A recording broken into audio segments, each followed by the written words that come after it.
You mentioned courage, and there's really no change without courage.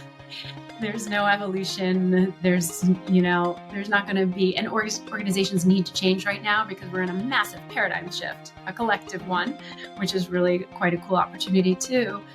But that courage is something that is really resonant. And if you look back at all of these studies, there's lots of studies. Memento Mori is a study of death and dying and what we can learn about living more fully.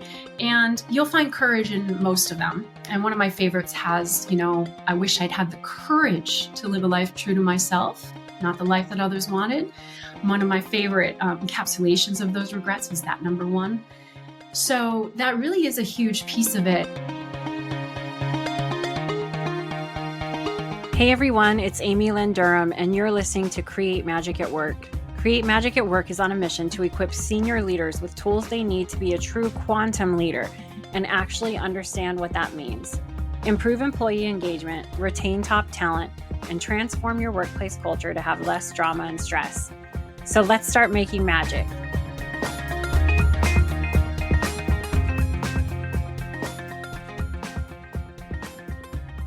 Hey everyone, welcome to Create Magic at Work. Today, Sunny Grosso is here to join us. She's a workplace expert, master consultant, and a global speaker with over a decade of experience. Motivated by a childhood shadowed with messages to survive, Sunny was always determined to learn how to thrive. She studied the science of happiness, well-being, business, and spiritual approaches, which led her to discover, develop, and finally fine-tuning the tools to help individuals and organizations thrive. Sunny has brought her rich experience and vibrant background together to become a world-class speaker and consultant working in over 20 countries with hundreds of organizations and touching thousands of lives. In a decade as the culture chief at delivering happiness, Sunny co-built the model, developed the approach, and led the consulting team to grow DH into an Inc. 5000 company and global boutique brand. She takes pride in helping organizations grow from good intentions to a best place to work and has done just that numerous times over. Her secret sauce is a highly effective approach that creates tangible ROI and business results, but focuses on creating unforgettable experiences for people, teams, and companies. Which, as you all can tell, this is why Sunny is a guest on Create Magic at Work today. Right in line with the vision and mission of Create Magic at Work, advocating for healthy leaders and healthy workplaces. Sunny, welcome to Create Magic at Work. Amy, it's so good to be here. Yeah, great to have you. Is there anything that you want to add for the listeners in your bio or anything additional?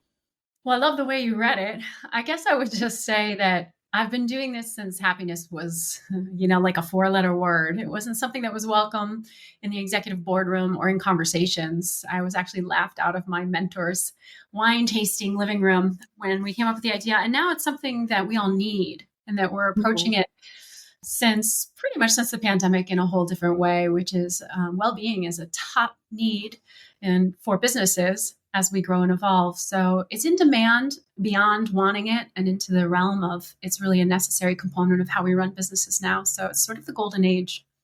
Mm-hmm. Yeah. I personally am intrigued by the philosophy of happiness is what I'm going to call it.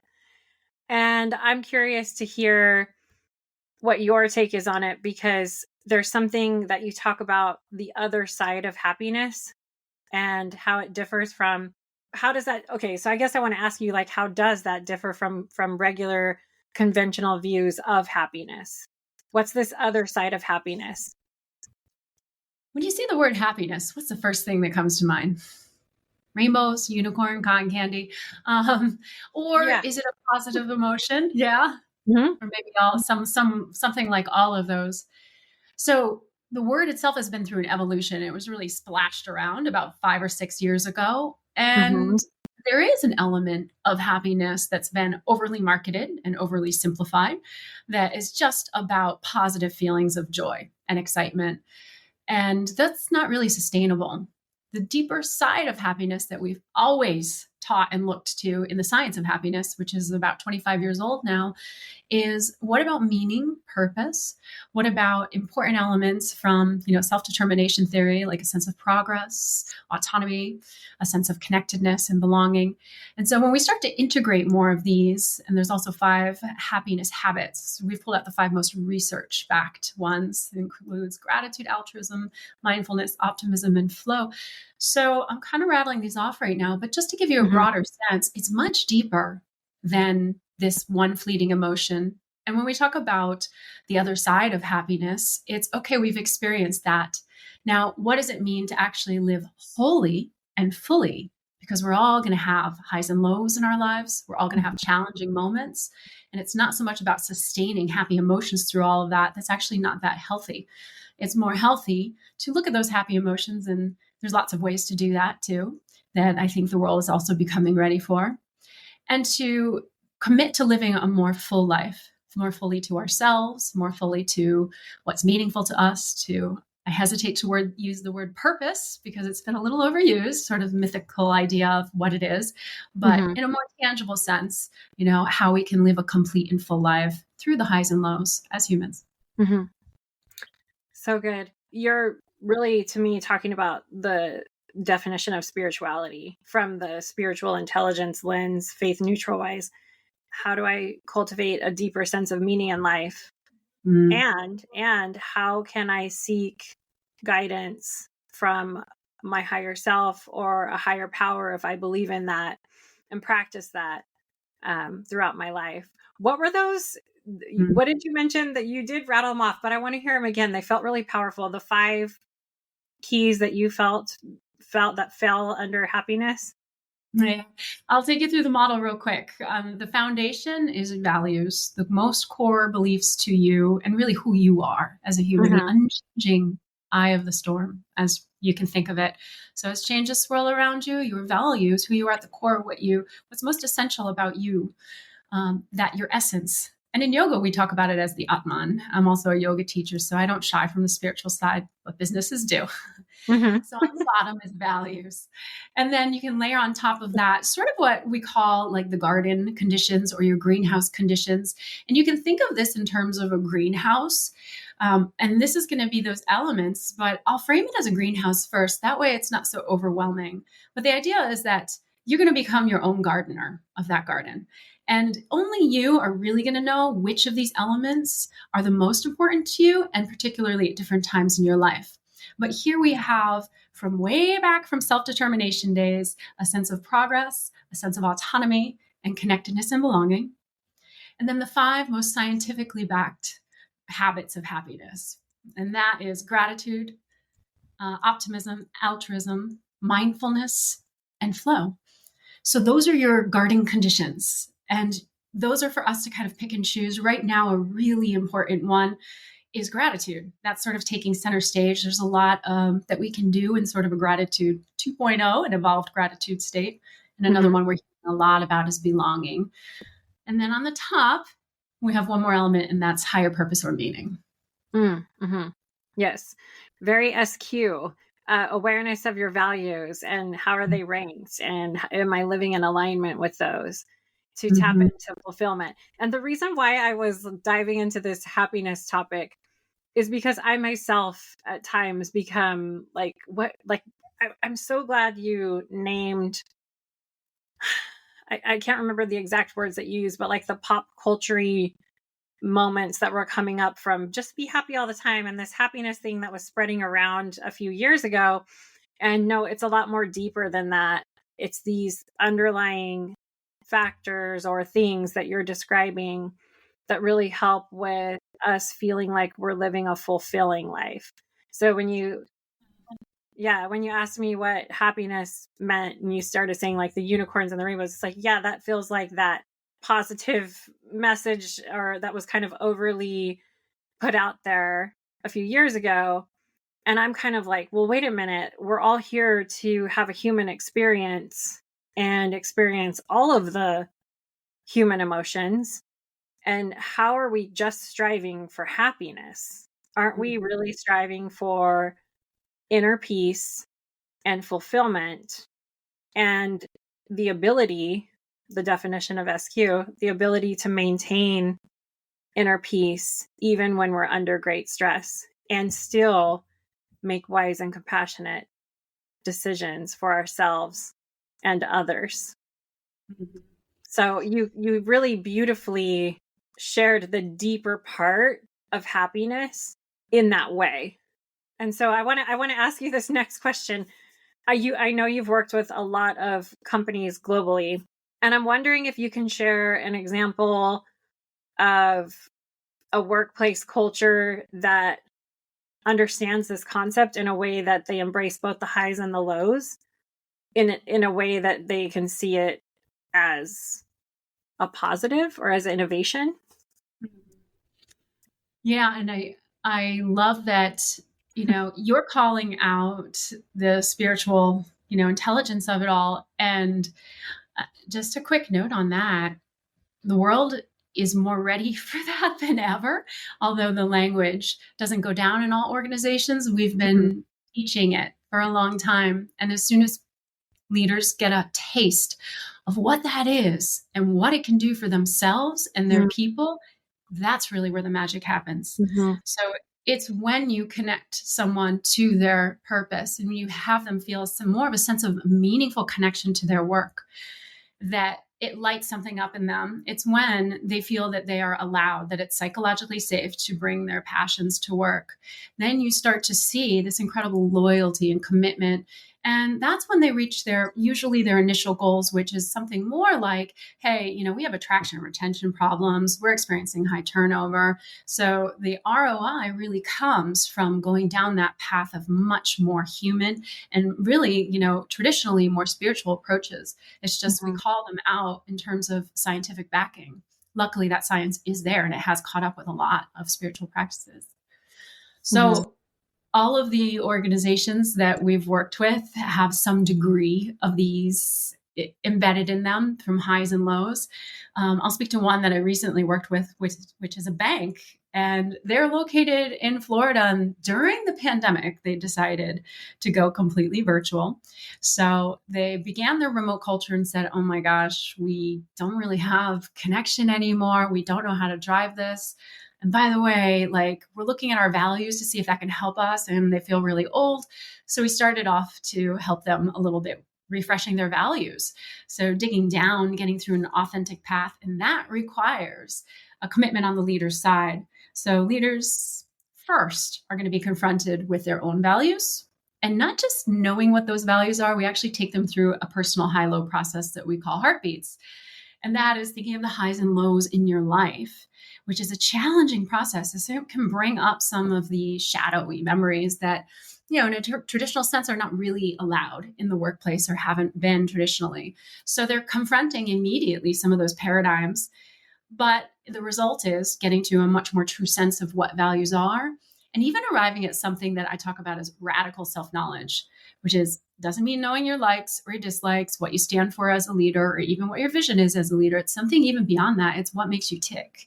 It's what your values mean to you. It's how they're a part of the gifts that you have to offer the world. So, and that takes sort of a radical acceptance. And that's what the high-low process can help us do, is to understand what really is in the highs and the lows that creates the magic that is you, the authenticity, the uniqueness that you have to offer, because we all have something amazing at our core. And the more we lean into that, the more that magic can happen. From there, only really from there, authentically, can we ripple that out. So we talk about the me, the we, and the community, and eventually me, we, world. So that impact has to start with the leader themselves, with the awareness that something better is possible, that has got to start with them, embracing those qualities and behaviors themselves, modeling them, advocating for them, and then the change can start to happen on the team and organization level. Yeah. Thank you for sharing that. I was just thinking, wow, it is a courageous act for leaders to start with themselves. It truly is, because I've been in environments where, and I've mentioned this before, where, we see sometimes companies will hire consultants or people to come in and share a message for them, not for me. share the message for them. They need this message. I don't. It's kind of like the vibe I get, when leaders step into the space and say, let me courageously do some inner work. Yeah, just have a really great appreciation for that. And I think that anyone listening and that does that and people that want to step into this should be commended for that because yeah, And it's I some courageous stuff. Yeah. Yeah, I think you mentioned courage, and there's really no change without courage. There's no evolution. There's not going to be, and organizations need to change right now because we're in a massive paradigm shift, a collective one, which is really quite a cool opportunity too. But that courage is something that is really resonant. And if you look back at all of these studies, there's lots of studies. Memento Mori, it's a study of death and dying and what we can learn about living more fully. And you'll find courage in most of them. And one of my favorites has, I wish I'd had the courage to live a life true to myself, not the life that others wanted. One of my favorite encapsulations of those regrets is that number one. So that really is a huge piece of it. And what we get to do with culture, and this is one of the reasons why I'm passionate about it, is we get to do that work together. And then it's not work, it is your life's journey. Because the truth is, like, we're always really in some way trying to become more fully who we are. We're always on this journey. From Maslow's to many pieces of science, we can look at it as moving up Maslow's, hierarchy of human needs to evolve, or we can just look at it in terms of, what we can do, we must. So in terms of growth, but as we grow, we're always going to meet challenging times, and building that into your culture gives you this huge current to follow that will take you in the right direction. When you have a culture of courageous awareness, for example, then and safety, then you're going to have the space to start to look at yourself with more curiosity, with more awareness, and to start to bring that into who you are, how you evolve, and how you grow. So really building that into your culture is a huge gift. Yeah, so different than in the past. 20 years ago, it was like leave everything, your emotions and everything who you are outside when you step into this room and get to work, right? So on that note, you've mentioned a paradigm shift that's occurring and some new ways emerging in the workplace. What are you referring to for people listening? What in particular are you talking about? When you look at change and how change happens, major evolutionary change in people's lives happens after a major life-changing event. It's when you're rocked to your foundation, or you have the rug pulled out from under you, or something really negative happens. And usually crisis is a crucible for change and for positive change. So it can really propel us. So oftentimes they aren't, what seemed to be negative at the time. But people look back and say they wouldn't trade them because great things come from them. So we've had this sort of, light in the collective dark of the pandemic of having major change. The scene is set. The conditions for sweeping change are here, which is the breakdown of old paradigms on a massive stage. So the 9-to-5 workday, nobody thought would ever change. Now people are working 4 days a week. We're working remotely. So we've really crushed these old paradigms that were very stubborn. They were in place for so long. And we have new needs. So we're open more now than ever to looking at what those needs are and to collectively have this opportunity together. This is the only time it's happened in my lifetime. So to me, it's sort of, it's exciting because breakdowns are kind of all around us. We have the great ABCs, we have the quiet XYZs, all of the TikTok phenomenons are happening. And yet, those breakdowns, while they're very obvious, the breakthroughs are also happening. And so if we turn our eyes into the breakthroughs, we see this tremendous opportunity to redefine work based on our new needs. Yeah. You remind me of Dr. Angelise Arian. She's a cultural anthropologist, and she gives her TED Talk about how the journey, it's similar to Joseph Campbell's hero's journey. And she talks about we answer the call, we go on a journey, and then we encounter a struggle. But guess what's after the struggle? The breakthrough. And then after the breakthrough is completion. And so it gives, just for anyone listening, so much hope that if we are feeling like we're in a struggle, and collectively, if it feels like there's a struggle right now, we know the breakthrough is next in the cycle that we see. So it's very like, oh, maybe we can have a more positive outlook and be like, what's coming? The breakthrough's coming. This is going to be amazing. Even though it feels like we're walking through mud a little bit right now. I talk about it too sometimes in terms of like, it's a renaissance. We're living through a workplace renaissance. Now, if you think back to the last renaissance that we know about, people weren't exactly walking around going, isn't this cool? We're in the renaissance. No, they were like, oh my God, the printing press, we need to control it. You know, it was wrecking havoc. So we feel that going on around us, but truly we will be able to look back and think of the ways that we really shaped the world that we work in. Yeah, you just reminded me when you reference the printing press, it's like that's the Chat GPT today, right? Or AI. Yes. Like how are we going to control this? What's happening? I want to talk to you a little bit about wellness at work. It's become a popular topic for the workplace well-being.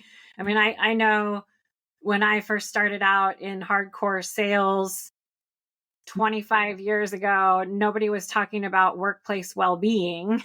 I can say that right now. It was like, have you hit and exceeded your numbers? And how much commission did you make? Right.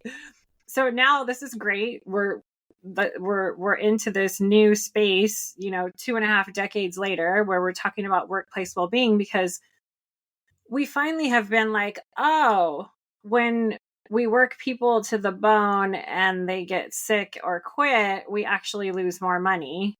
I mean, it can come down to the bottom line in that way. It can also be maybe somebody's from a more elevated space and they understand the ripple effect for the greater good that can occur when we take care of each other. Right?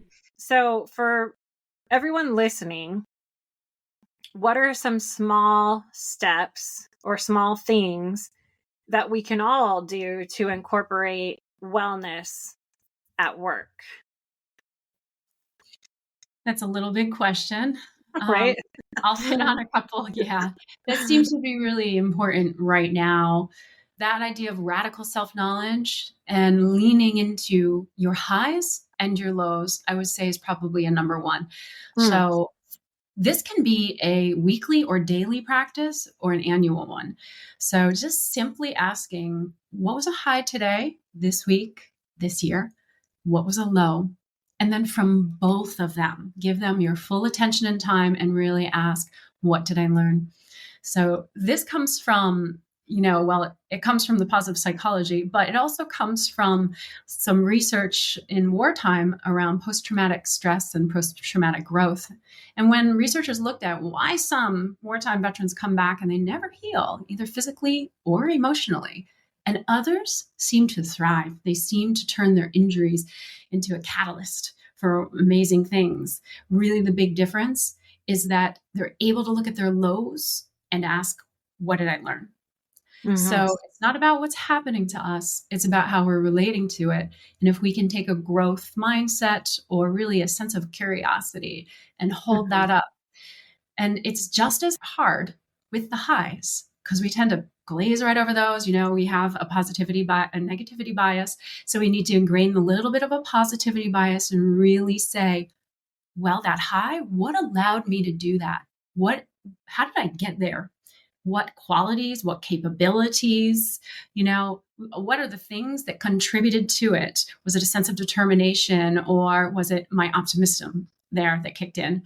And for the lows as well, not holding on to lows, not sweeping them under the carpet. That's how they become baggage and how we hit midlife and late life crises. But really saying, what can I learn from that? Even if maybe it's a little uncomfortable. So we have to get comfortable with being uncomfortable there. And something that helps a lot here is the practice of what I call gratitude 2.0, which is, it's pretty easy now. A lot of people have a gratitude practice. We can be grateful for good things in our lives. How about the challenging things? Mhm. So, can you actually even bring a sense of gratitude for that low, for what you're going to learn from it, for the fortitude, or for the other doors that maybe sometimes you can't even see that it's open? So, I'd say Yeah. that's one very strong practice. Mm-hmm. Yeah. Thanks for sharing that. I love that gratitude 2.0. Really insightful. And looking for the gift is kind of the way even if I go through a low and I'm feeling, oh my gosh, I don't even know why this happened or what the heck is going on. I don't even know what I learned from this right now. I think we can set an intention to just say, just show me at some point down the line. And maybe even 2 or 3 years down the line, you'll look back and be like, oh my gosh, thank you for the gift. Wow, One the of my doors favorite, that opened. Yeah. yeah, one of my favorite poems is from Mary Oliver.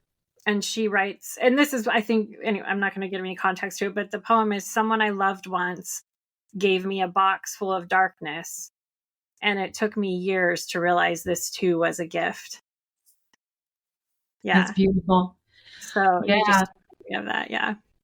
I, I Yes. love that. And it really, honestly, truly, although I've studied this for a while, it wasn't until the pandemic that I started to lean into the practice of dark times myself in a really effective way. It's not Mhm. something that I, tried to avoid before, but I really came face to face with it, as probably many of us did. And the truth is that without adversity in life, we crumble, we become fragile. So we want to become anti-fragile, which is sort of super resilient, and it's sort of like going to the gym, or if you're an astronaut and you're in space and there's no gravity to pull you down, you have no resistance, then we become weak. So we actually need that. It's a healthy part of who we are. And while positive emotions can be very productive, especially in the workplace, this is how happiness at work got, so strong, because we're our most creative, innovative, collaborative. We organize ideas quickest when we are happy, when we are up. But we also, when we're down, are learning. So just because when we're in a positive state, we're in a pro-social mood, we are broadening and building our opportunities. When we're in a negative state, though, we are broadening and building our own internal awareness. And without that depth and understanding of who we are, it's not going to matter very much, how happy we are. It's not going to be lasting. So we Mhm. build the conditions for lasting happiness usually in the challenging times. Yeah. Yeah. Thank you. I just did a talk with a really large international company, and I basically was like, here's the deal: work-life balance is a myth. And this entire conversation that you and I have just had has really centered around, for me, one theme, which is skill 21, the final skill in the SQ21, of aligning with the ebb and flow of life. There's no skill of the 21 skills of spiritual intelligence that say, where are you on a level 0 to 5 of happiness? That's not rated on the assessment. But where you can see on a level of 0 to 5 is, how well am I sitting right now on being able to align with the ebbs and flows of life? And maybe what are some things I can do to skill build in that area? And you literally have hit on so many different things to help all of us align with the ebb and flow of life, so we can maintain inner peace even under great stress, and look for those gifts. So thank you so much for sharing that. I'm going to pull a card for you from the Create Magic at Work journal prompt card deck.